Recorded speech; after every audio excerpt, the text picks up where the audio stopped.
Good morning, everybody. How's everybody doing? Everybody's doing okay? Good. Everybody's doing okay.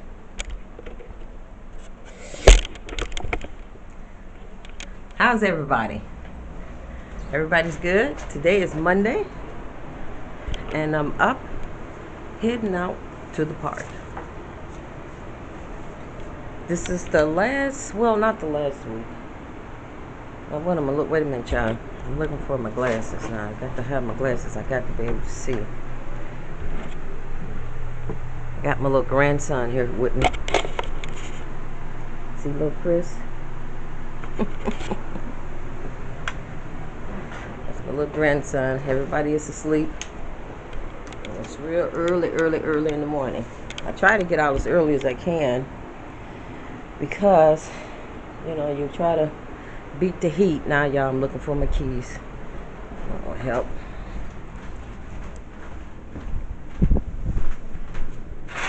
Okay. I got them. Wait. I gotta get me a towel because I'm a sweater. See, those clothes again, child. Just grab some fresh towels and put on my fresh clothes and out the door I go. Uh-oh, hurry up, child. You in the door. Hurry up, child. Get back in the light quick. Ah, there we go. Turn off the porch light.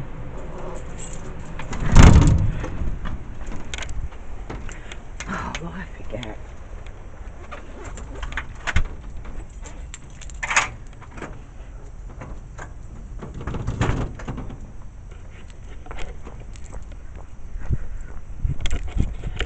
I'll be forgetting sometimes. I park my car in the back and I came out the front door. My car is in the back. Okay, y'all, so we're going to start this morning. But this time, I'm not going to go to the park that I usually go to. Down the street from the house. I'm not going there this morning. I'm going to drive out to Forest Park. Because I'm going to try to get my 8 miles in today. This is, oh, Lord have mercy, my back. I got this back problem, y'all. I got spina bifida, and I have to be very careful how I get in and out of these cars, even bending over. And it's degenerative arthritis, and I be hopping around here thinking that I'm 18 years old, child. I've been fooling around and hurt myself again.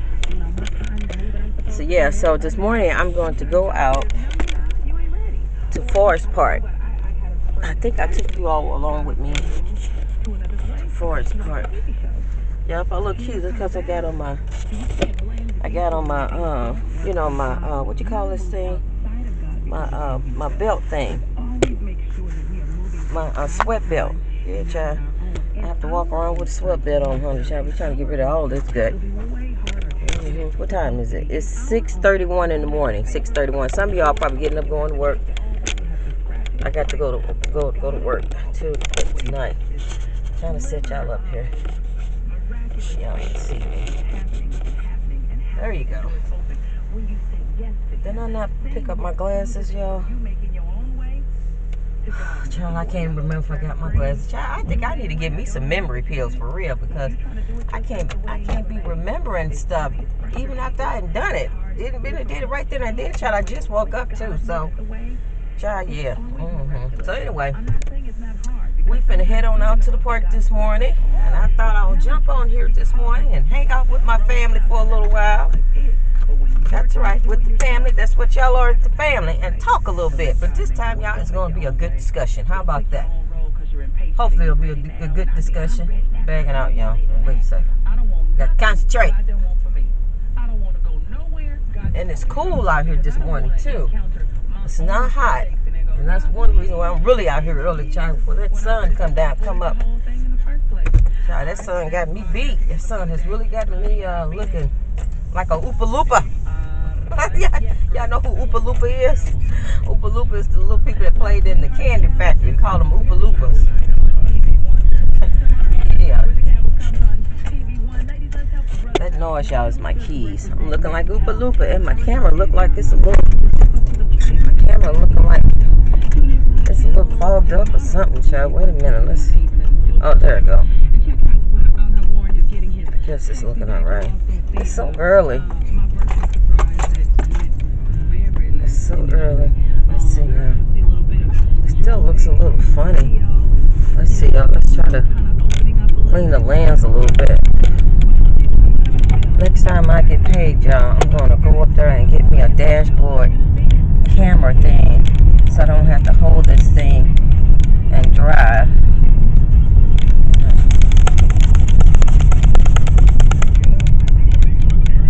I think that might be a little better.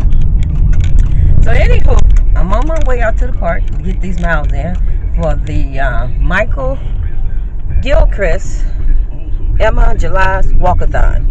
And this is the 4th week. Next week is the last week and the walkathon to be over. And I am going to try to give a total of how many miles we have walked for the whole month of July. Give it to 1 or 2 days, okay? Anyway, so that's why I'm heading out to the park. But listen, y'all, why is it fogging up like that? What's going on? Oh, child, that's the sun. That's what it is, but it's not. Okay. Anyway, so I wanted to talk about our young people, kids, our young people. What's wrong with our young people today? Where have we gone wrong with our young people? I say we because I have 2 granddaughters, even though my daughter is fully grown. You know, I have to wonder sometimes about her child, even though she's 34, I have to wonder where I went wrong with her. And she's 34, okay? And some of the stupid decisions that she be making, and she know better. But I'm speaking for the people that, the young kids, they're like 9, 8, 9, 10, and up. 11, 12, 13, 14, 15, 16, 17, 18, 19, 20, 21, 22. Possibly 23. Okay, like I said, some of them try, even 34, they still making stupid decisions.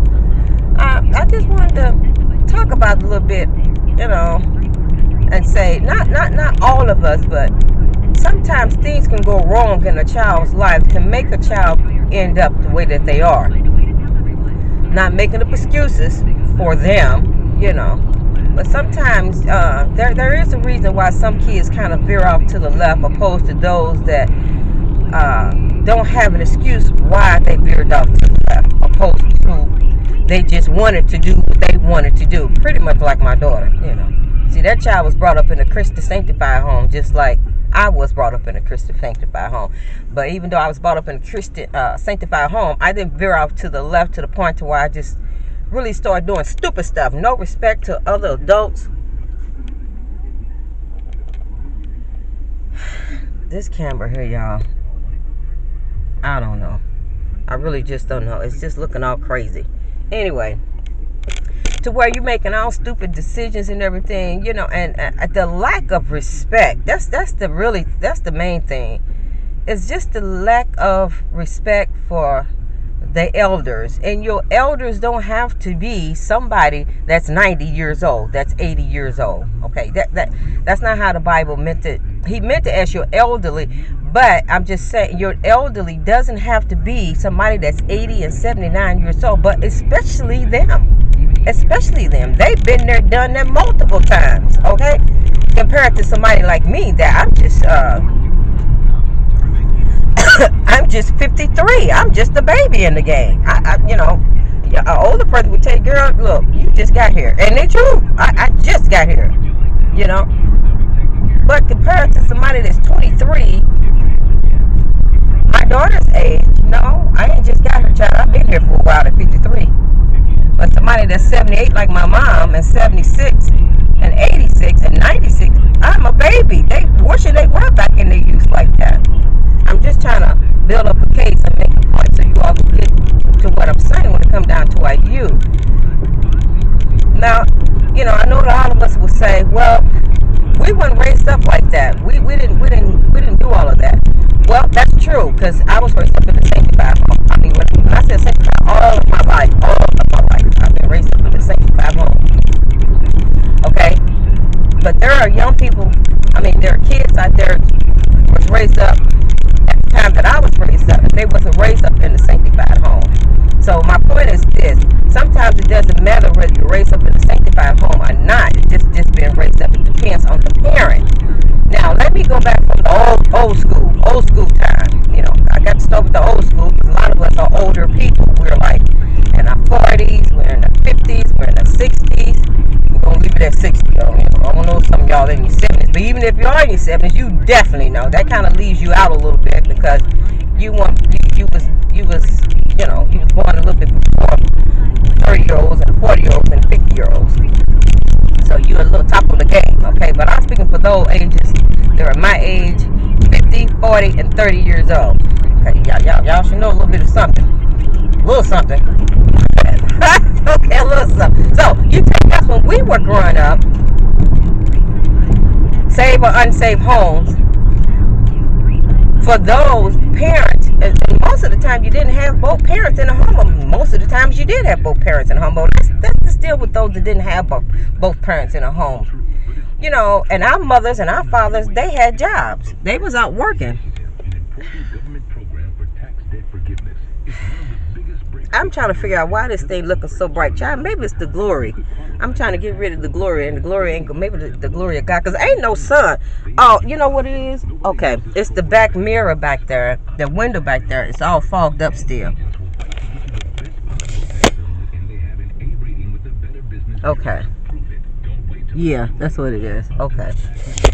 Child, that's all right. I'm finna go out walking Forest Park. I need the glory to follow me this morning, child, to keep me safe, okay? I need the blood to keep me safe. Okay, so back during our time, you know, you think about it, we say stuff like, we had to come in when the street lights were on. Well, nowadays, the kids don't have to worry about coming in the house with the street lights on because they can't even go outside. They can't even go outside to say, well, I got to go in the house. My mommy said I got to come in for the street lights on. Our poor babies can't even go outside to see the street lights. Well, that's one difference with the generation. Okay? Number two, everybody in the neighborhood pretty much knew who your children were. I mean, the neighbors really were good neighbors for some, not all. Jesus. Not all neighbors were good neighbors even back then, but the majority of the neighbors were. You know, I'm just trying to let you know the difference in the era where we are now to build a case and say, what's wrong with our youth? What's wrong with our children?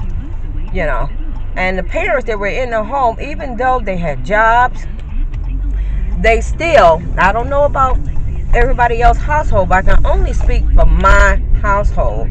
When we came home from school at the age of 7 and 8 and 9 and 10 11 and 12 years old as kids, not teenagers, and we're going to get to the teenage part, we were so happy to show our mom this is what we did in class and this is what we made. Even if we ran up the stairs and didn't show them, the first thing she said, bring that book bag back downstairs, come in here, let me show me what you did, show me what you done. That's the difference between then and now. Now with the kids, not saying that they don't. I don't want nobody to get it all twisted. See, when I talk, people start getting all twisted, and I come to find out sometimes people love negativity.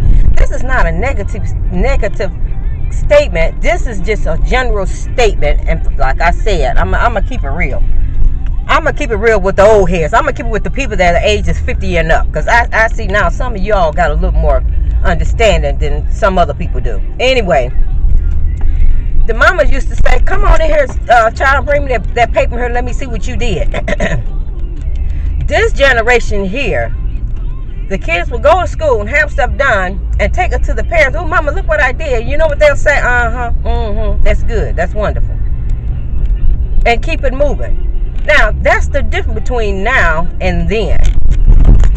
Now, you got some parents doing this generation would tell them the same thing that the parents told them back in the old generation. Say, son, come here, girl. Come here, boy. Bring me that paper. Let me see what you did. But I am speaking for those that don't really take the time with their children. Y'all know what I'm telling the truth. You know what I'm saying. There are a lot of parents out here that don't invest the time into their children, and then you wonder why they are the way that they are. That's why they are like they are. The kids are not going to always be kids, honey. They're going to grow up. They're going to grow up to be adults, just like you and I. They're going to grow up. So if you don't pay attention to them now, And then when they grow up, and when they get angry and their life start falling apart and they start having problems and stuff, they're going to revert back to mama. And another thing you notice, anytime you talk to a child, they always, when something's wrong or somebody talk to them, they'll say, I'm at my granny's house, my granny this, my granny that. It's always granny. Well, where is the pawpaw at? Where is the pawpaw? Have you ever thought about that? Everything I always revert back to my grandmother. If you talk to a teenager today, and now that they're 22, they're 23, they're trying to make it out here in their life, the first thing they say, well, my granny. Rarely do I hear a young person say anything about the pawpaw, the the grandfather. Some you do, some you don't. But you all know within your own lives. And that's a beautiful thing. That's a wonderful thing if both parents are in the life. For instance, I'm going to use my own family, okay? I was married, got a divorce. My daughter got grown, got her own, decided she wanted to start her own little family. Where was Pawpaw at? Don't know. Where was Grandma? Grandma was right here. Kids growing up. Kids 1, 2, 3, 4, 5, 6, 7, 8 years old. Where Pawpaw at? Don't know. No, why? Pawpaw is selfish enough that he feel like, well, we're divorced now, and my daughter's grown, she's living her life. Well, that might be true, but you got grandkids. You got grandkids, and this is the point I'm trying to make, y'all. To figure out why our kids are making some of the terrible decisions. They're getting off into drugs and just doing some of everything. They joining the gangs, and our grandkids, at 14, 15, 16, 17 years old, they making unwisely decisions. And I'm not talking for those that are brought up in good homes and were brought up with good ethics. You have to remember, I'm talking for those that have not those that have.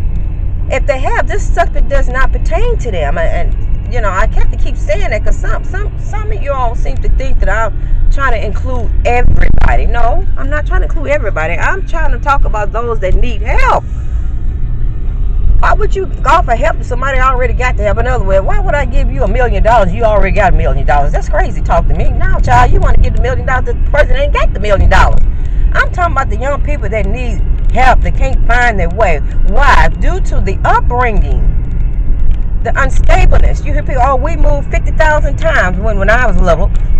And those that did move 50,000 times when they was little, and they feel like they find, well, that's good. But I'm speaking for those that moved around so much and they weren't stable. I'm speaking for those young people, not the young people that moved around and lived in the projects. And because matter of fact, my ex-husband was raised up in the projects. Even though he crazy as all get out, but he was raised up in the projects. You got a lot of people that was raised up in the projects. You got a lot of people that went through all sorts of things when they were children, and look at them now. They're very upstanding people. But that was then, and this is now. The things that kids go through now, they can't handle it the way that you handle it back when you were growing up back in the 70s. They can't handle it no more. It's too much. We're talking about the new baby boomers, like my baby. My baby was born in the 80s. Kids are born in the 90s, and the 2000s. Those are the ones that I'm talking about. And I know there's zillions of our young people that are in college. There's zillions of them in college. But I'm not speaking for those. You all should get about now who the young people that I'm talking about. The ones they're out here stealing and killing and robbing. And when they go to high school, they're acting a zip doggone fool up in the classroom, beating up the teachers. Those are the students and the kids that I'm referring to. What has happened to them to lead them up to that? And you probably ask me now, well, are you blaming the parent for their behavior? Yes and no. Yes and no. And I'm going to tell you the yes part. If you're the parent and you know that you didn't want any children long before you started having children, long before you knew what sex was, like me, before I even got married, I was at home as a teenage girl at home. Me and my sisters used to be in our room, just laying up in the room in the bed, just talking as sisters, just talking. And I made the statement, we was talking about how many kids we were going to have, and I said, well, I don't want no kids. And I just put it in on, and they say, Emma, you don't want kids? No, child, I don't want no kids. Why you don't want no kids? Because they're a responsibility. Not only are there responsibilities more than just having kids. I knew that then, even as a 14-year-old girl, I knew that. I knew that with that came responsibility. Kids are going through all these mood swings and changes, and it's just a lot to raising a child. It's more than just, ooh, go guy, ooh, you look so pretty, ooh, we're changing diapers. Oh, child. I want to live in a nice place. And I don't have to have no 2 bedrooms. I can get 1 bedroom. I can live in that nice condo. That's the way my mindset was when I was a girl. I wouldn't say I was selfish, but I just didn't want that responsibility. Nowadays, that's the difference between now and then. You know, young people now are having babies. Why? Because they want them, but then when they get them, they can't handle the stress behind it. And then they feel like it's taking up too much of their time. You know, I can't do this, I can't do that, I can't have my little boyfriend over. Why? Because now you got 4 or 5 kids in the house running around. That's a grabbing for your attention. And kids, it calls for a lot of attention. A lot of attention. Yeah, I'm here at this park. There's so much I want to talk about this discussion because some of you all understand what I'm saying. So wait a minute, y'all. Let me see, child. I know I ain't been out this park that long. Okay, well I guess I'll park back here. That's where the bike is. Keep it safe. Keep my car from being towed. I'm gonna park my car back here because this is where I normally park at. So I'm gonna park right here. Come on, car, if I can turn around. Yeah.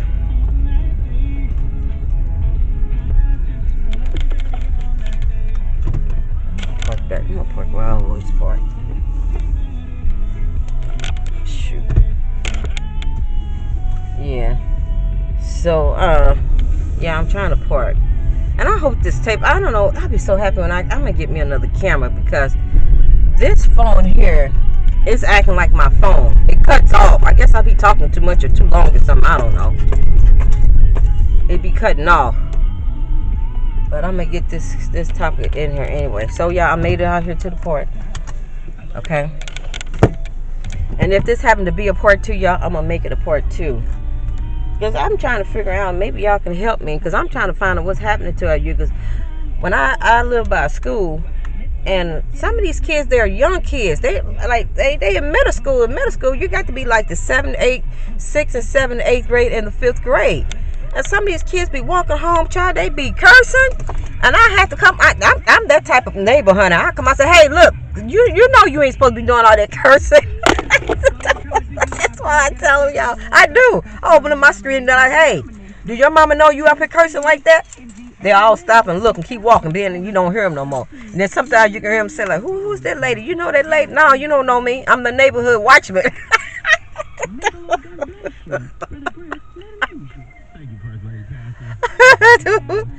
That's who I am. Stop all that cursing. You too little to be doing all that cursing. But then that goes back. Just like my daughter. I tell my daughter, I say, Vanessa, don't curse around the kids. Don't do that. And she get highly upset with me. Baby, I know you grown. I know you can say, well, but it's the respect for your children. You know, that's the first thing they want to tell you. I'm grown. I say what I want to say. Baby, it's not about you being grown saying what you want to say. It's about your children. And you run around the kids running around here cursing. That's why they cursing. I have to get my little grandson sometimes. Chris, what did you just say? Stop that. You know you don't talk like that. I'm talking about my own grandson. Where did he get it from? We want to blame it off on, oh, they get it from school. Nah, baby, they're getting it right there at home. Now, when my daughter was little, I didn't curse. I didn't curse around her. I'm not going to say I didn't curse. But I didn't curse. I didn't do all that. But well, for one thing, I didn't curse because I was saved. I was saved. But I ain't been saved all my life. So, I've said a few choice words. Sure have. You made me mad, child. Yeah, I'll dice and slice you. I'll dice you and slice you, honey. I'll let you have it. Okay? So I don't want y'all thinking I've been saved, sanctified all my life. And I've been saved all my life, but I backslid. I walked away from God, Got married and everything, got my own little place, and that's what happened. You start feeling yourself real good when you get that card to come in your name. You know, that rent card and all that stuff, the bills come in, and you feel like you really grown, which you are grown, but you know, you still kind of immature in the head a little bit. So wait a minute, y'all. Make sure I got everything. Lord, don't let them come move my car, Jesus, please. I need my ride. I got my app on.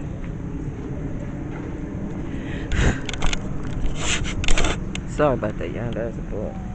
Let's make sure.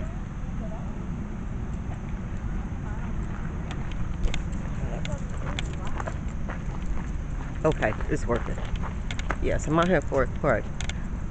So, yeah, you know, you wonder why the kids and stuff is out here talking all crazy and doing all sorts of things and joining the gangs and everything, you know.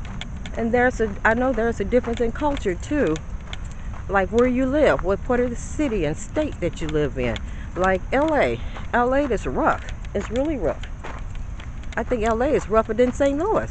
Now, St. Louis has a history of being a bad city itself, really bad, really bad. You know, I know a lot of things plays in effect why kids are the way that they are, but I'm speaking about your upbringing, your household, parents interacting with your children. And when I was younger, when I was 22 and 23 years old, coming out from a divorce and everything, and being a housewife, the majority of the marriage, it was hard for me to kind of get myself together because I was sheltered with my husband working. I didn't have to work. Didn't know nothing about working, nothing else. You know, coming from a sanctified background, you know. And I was under pressure, but I managed to always be there for my little girl and give her the guidance and the love and the support that she needed, even though I had my own issues. Now, the parents have their own issues, and the poor kids are just suffering. You know, they don't spend enough time with them. They don't talk to them. You know, I'm speaking for those that don't do, not for those that do it. You know, so I don't want anybody to think, oh, I spent time with my kids and I did this and I take offense to that. Baby, no, baby, no. I'm not talking about you. I'm talking for those, and you all know what I'm saying. There are so many babies out here that are suffering. And they're not going to always be babies. My daughter was 14, 15 years old. I used to just call her out of the blue and say, hey, Vanessa. And I can hear her now. Yeah, mama. Yes, mama.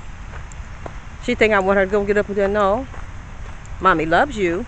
I would just tell her, mommy love you. That's all. How often do we tell our kids how much we love them? How much do we squeeze in them? And, you know, just show them all the affection that they can handle. Our children need that. They need it. I get so excited when I see my little grandson, like he just came over yesterday. I just kiss, When Daria come back, I just kiss.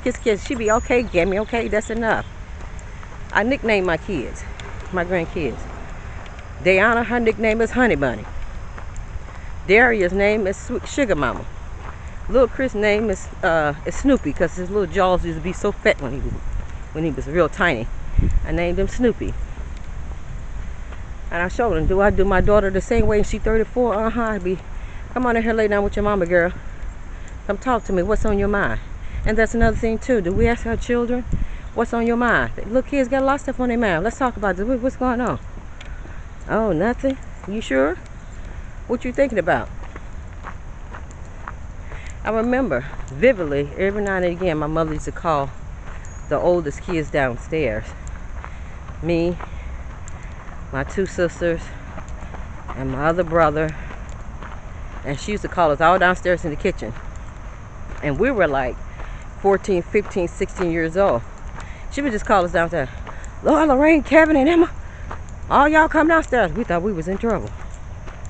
We weren't in trouble. She just wanted to know, I called y'all down here, see what's on y'all mind. What's going on with y'all? I know we're busy with school. She's been an evangelist, and she's always in the Word, and she's constantly people on the phone. She just wanted to know what was going on with us. Emma, what you up to? What's going on in school? And we were teenagers. Not saying parents don't still do that, but there are a lot of parents that are not doing that. So you have to invest into your children And for those that do invest into your children, sometimes kids get mixed up with peer pressure. You know, some kids are easily to be swayed to do certain things, and you keep talking to them. I'll give you a good example. Now, when my little girl, when Vanessa was little, she had a little friend. They came up to the house, 2 or 3 of them with her. And I'm out in the yard cleaning up, and she come ask me, can she go somewhere? And I'm like, what's the smell? What's going on? What y'all been smoking?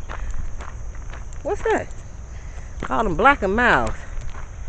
Right there and there. You know what I told her? Baby. Vanessa can't go. Sorry. She called herself getting an attitude. What you mean I can't go? Why I can't go? I said, I'm choosing your friends for you. Sure did. If you ain't got good sense to choose positive, good friends, that means I got to make that decision for you. And I told all 3 of them, listen here, do your mama know you smoking? One of them got something, my mama don't care what I do, and I believed it. I said, okay. I said, well, this mama here do care. You can't hang around Vanessa, sorry. You hang around Vanessa, you have to hang around with her at school. When y'all come home, don't come over here. You see, this one here don't smoke. She don't get high, sorry. She made a very stupid decision. And I'm saying this to say this. You can't always be around your children. But when you see them doing stuff and you gotta figure what they're doing, that's when you as a parent jump in. But nowadays, like that little boy said, my mom don't care what I do. Now, to some degree, I'm sure she do. I don't know his parents. But as I can see out here now, there are a lot of parents that really don't care. Why? Because they too busy living their own lives. They out here in the streets. Y'all know I'm telling the truth. Y'all know, and y'all probably know some people like that. That's real talk. Don't be so blind to the fact that you don't know that some of our own kin folks are letting their kids be willy-nilly out here in the street. I think when I did that 5 pet peeve thing, when I said one of my pet peeves is, Lord, is that I don't like to hear people curse out the kids. Yeah, kid, I mean, they just cursing them out, cursing the poor babies out. Never once think about hurting the poor baby's feelings. You know. So then in terms when they get angry, I've seen it on YouTube. I've seen it on YouTube. Little kid, they playing with each other, and they calling each other the B word. Be you this, be you that. Where did they pick all this stuff up from? Yeah, I saw it on YouTube. 2 little girls just going at it, talking to each other, going off. Little bitty kids. We ain't talking about kids that's 12 and 13. These are little bitty girls. They look like they had to be about maybe 6 or 5. I said, Lord have mercy, look at this. And the person that was sitting there filming it all, all of a sudden now she want to jump in and say, what y'all talking about? Why y'all talking to each other like that? then all of a sudden did she haul off and say a bad word in the conversation that she was trying to talk to the kids, to the girls about. I said, Lord help. And you wonder why they cursing. Well, that would be it, child. There's your answer right there. So y'all, I'm just saying, for those out here that, you know, that under pressure, going through a lot, you got your jobs, trying to start off your careers and everything, and you feel like you don't, you know, you don't have time to really invest into your child.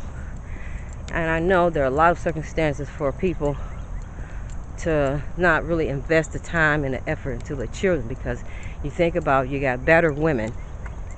You got battered women. Now, you can't have no more on your mind than a better woman. You know, a woman that got kids and she's homeless, or she's about to be homeless. That's a lot. She's under distress, and the kids is under distress too. Y'all know kids can get under distress too with the problems of the parents. And I want to talk to some of you grandfathers out here, because I had to go off on my ex-husband. And he made me so angry, I had to tell him, you know what, you're a horrible grandparent. Horrible. Horrible. You don't know anything about your grandchildren. Anything. Now, they do have memories of their grandfather. And that's where he used to come over on holidays and like Christmas and stuff, and spend a night over my daughter's house. We both did, to let the kids open up their gifts and stuff, and put bikes and put stuff together for them, you know, just making a family thing. Okay. So at least they do have some memory. They got a lot of memories of him. But what I'm saying is, like Diana now. Diana is 14 years old. She needs her grandfather in her life to teach her and talk to her about boys and stuff like that. That's the type of stuff that I'm talking about.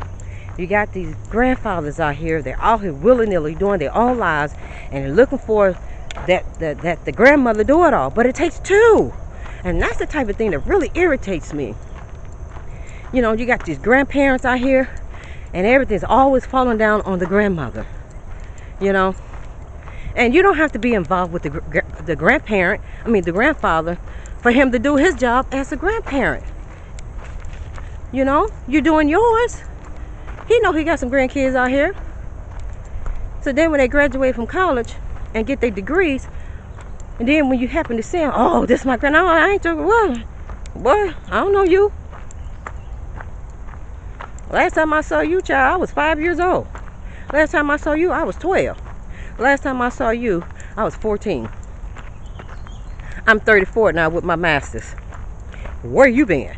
I know my granny been, but where you been? That's the type of stuff that I'm talking about.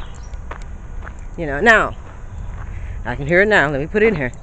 If you are living out of town, that's impossible for you to be present. Present. I didn't say be involved. Present in your grandchildren's lives. You can't be present in your grandchild's life. One is living in Canada. One of them is living in Bangat somewhere. Come on now, let's don't be stupid. You can't be present.